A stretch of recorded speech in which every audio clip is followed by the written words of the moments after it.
Every day, life silently asks you one question. Are you in control of yourself? Or are you reacting to everything around you?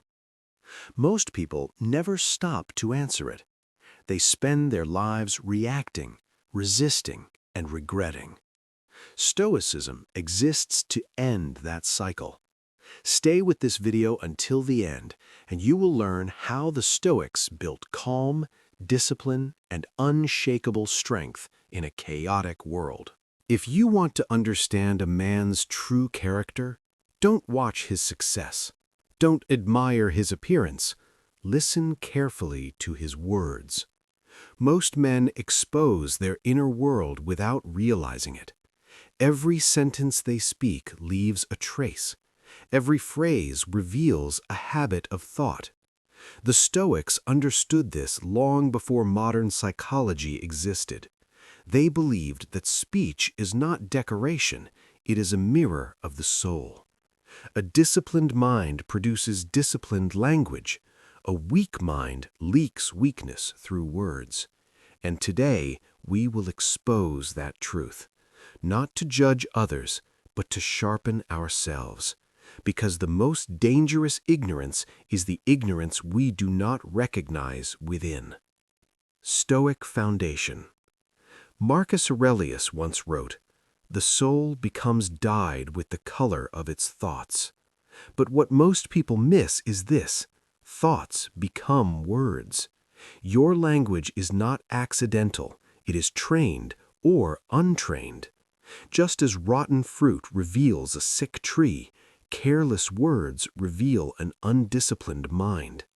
The Stoics did not obsess over intelligence, they obsessed over clarity, responsibility, and virtue.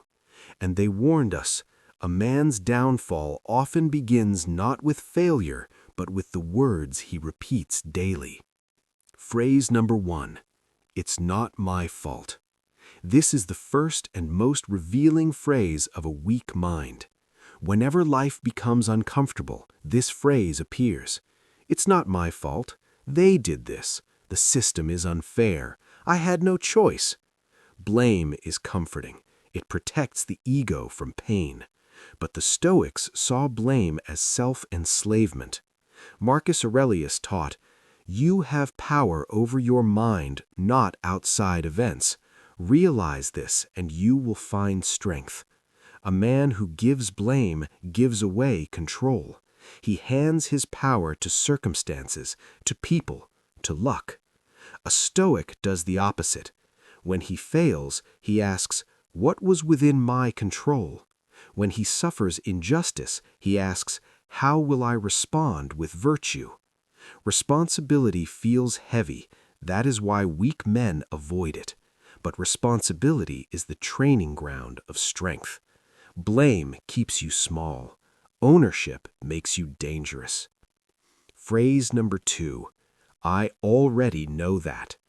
This sentence does not sound foolish, it sounds confident. But it is one of the most toxic sentences a man can say.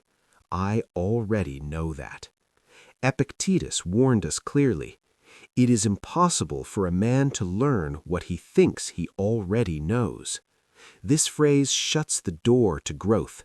It is arrogance disguised as intelligence, certainty disguised as wisdom. The Stoics valued humility of mind above clever speech. A wise man remains a student even in mastery. A foolish man stops learning the moment he feels superior. Socrates, whom the Stoics deeply respected, said, "The only true wisdom is knowing that you know nothing." The man who says, "I already know," has chosen stagnation over evolution. Some words don't sound weak, but they quietly destroy discipline, ambition, and character. They don't shout, they don't insult, they don't look dangerous, but they paralyze the mind. The Stoics understood this deeply. A man is often defeated not by circumstances, but by the language he allows inside his own head. In this part, we examine 2 phrases that reveal not ignorance, but mental surrender. Phrase number 3. That's impossible. This sentence ends more lives than failure ever could. That's impossible. That can't be done. That's unrealistic. On the surface, it sounds rational, practical, even intelligent. But the Stoics saw this phrase as a refusal to engage with effort. Epictetus taught, if you want to improve, be content to be thought foolish and stupid. The man who says that's impossible is not protecting truth, he is protecting comfort. Because declaring something impossible requires no courage, no experimentation, no discipline. It allows the mind to retreat without the pain of trying. Stoic distinction, impossible versus uncomfortable. The Stoics were not naive optimists. They did not believe everything was achievable, but they made a critical distinction. Impossible means outside human capacity. Uncomfortable means outside your habits. Most people confuse the two. Stoics asked a different question. Is this outside my control or simply outside my comfort? Marcus Aurelius wrote, if it is humanly possible, consider it within your reach. Not guaranteed, not easy, but reachable through discipline. When a man labels effort as impossible, he is really saying, I do not want to change who I am. The cost of saying impossible. Every time you repeat this phrase, your mind learns avoidance. Over time, ambition shrinks, risk tolerance weakens, resilience erodes, and eventually the man stops aiming altogether, not because he lacks potential, but because his language trained him to retreat. A Stoic replaces this phrase with a harder truth. This will require effort, and I am willing to pay the price. That sentence rebuilds character. Phrase number 4, I don't care. This phrase is often misunderstood. Many believe it signals strength, detachment, indifference. But in Stoicism, true indifference is not emotional numbness, it is clarity. When someone says, I don't care, what they often mean is, I don't want to feel this. I don't want responsibility. I don't want to engage. This is not Stoic detachment. It is emotional escape. Stoic indifference versus emotional avoidance. The Stoics taught apatheia, freedom from destructive emotions, but they never taught apathy. Epictetus was clear. Do not say of anything, I have lost it, but say, I have returned it. This is not emotional shutdown, it is emotional maturity. A Stoic does not say, I don't care. He says, I care, but I will not be controlled. That difference is everything. Why I don't care weakens the mind. When a man repeats this phrase, he avoids accountability, he avoids discomfort, he avoids growth.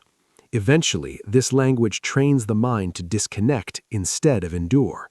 But Stoicism is not about numbing pain, it is about bearing it well. Marcus Aurelius wrote, if you are distressed by anything external, the pain is not due to the thing itself, but to your estimate of it. The solution is not indifference, it is judgment. The Stoic reframe. Instead of I don't care, the Stoic says, I accept what I cannot control. I will respond with virtue. I will not waste energy on resentment. These statements require awareness. They require discipline. I don't care requires none.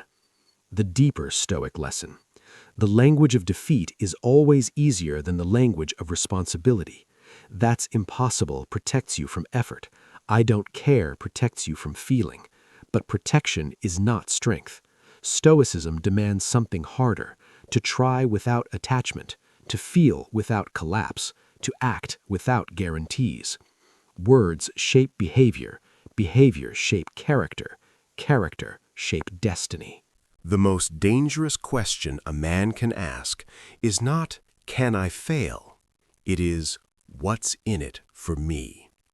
This question sounds practical, even intelligent, but the Stoics saw it as the final stage of inner weakness. Because when a man measures every action only by personal gain, he slowly disconnects from meaning, purpose, and virtue. And no success can compensate for that loss. Phrase number 5, What's in it for me? This phrase reveals a mind trapped in self-interest. Every decision becomes transactional. Every relationship becomes conditional. Every effort requires a guaranteed reward. The Stoics rejected this mindset completely. Not because they despised ambition, but because they understood something deeper. A life centered on the self eventually collapses under its own weight. Marcus Aurelius and the beehive. Marcus Aurelius wrote one of the most powerful metaphors in Stoic philosophy. What brings no benefit to the hive brings no benefit to the bee. This single sentence destroys the illusion of isolated success. You do not exist alone. Your discipline affects others. Your character influences the world around you. When a man asks only, "What's in it for me?" he disconnects from the hive, and in doing so, he weakens himself.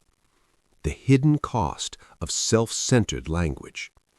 Self-centered language trains the mind to exploit rather than contribute, take rather than build, consume rather than create. At first, it feels efficient, even empowering, but over time, trust disappears, meaning fades, fulfillment evaporates. Because purpose is not found in extraction, it is found in contribution. Stoic duty versus modern self-interest. The Stoics believed in duty before desire, not blind obedience, but alignment with reason and virtue. Epictetus taught, "Ask not that events should happen as you wish, but wish them to happen as they do, and your life will go smoothly." This is not passivity, it is participation without ego. The Stoic asks, what is the right action here? What aligns with virtue? What strengthens the whole? Not, what do I get out of this? Why this question signals weakness. A man who constantly asks, "What's in it for me?" reveals fear. Fear of loss, fear of effort without reward, fear of giving more than he receives. But Stoicism is not built on fear. It is built on inner abundance. A Stoic knows his worth is not negotiated. His discipline is not conditional. His character does not depend on reward. The Stoic reframe. Instead of asking, "What's in it for me?" the Stoic asks, "What is required of me? What would a virtuous man do? What strengthens my character?" These questions demand maturity. They shift the focus from outcome to integrity. How speech becomes destiny. Across all three parts of this series, one truth remains constant. Your words train your mind. Your mind shapes your actions. Your actions build your life. Language is not neutral. Every phrase you repeat reinforces a belief, strengthens a habit, builds a future. Weak words create fragile men. Disciplined words create unshakable character. Stoic summary, the 5 phrases. Let us review them clearly. "It's not my fault," rejects responsibility. "I already know that," blocks growth. "That's impossible," avoids effort. "I don't care," escapes discomfort. "What's in it for me?" destroys purpose. The Stoic does not suppress these thoughts, he replaces them. The Stoic discipline of speech. Stoicism does not ask you to speak less for appearance, it asks you to speak less for precision, to remove what is unnecessary, to eliminate what weakens the mind, to keep only what aligns with reason. Seneca wrote, "The wise man is neither raised up by prosperity nor cast down by adversity, because his language, internal and external, is disciplined." Watch your words carefully. They are not harmless. They are training. And whatever you train, you eventually become. You don't need to escape the world. You don't need to control others. You don't need perfect conditions. You need mastery over your own mind. Because when your inner world is stable, no external storm can shake you. This is not ancient philosophy. This is how strong people survive and rise quietly.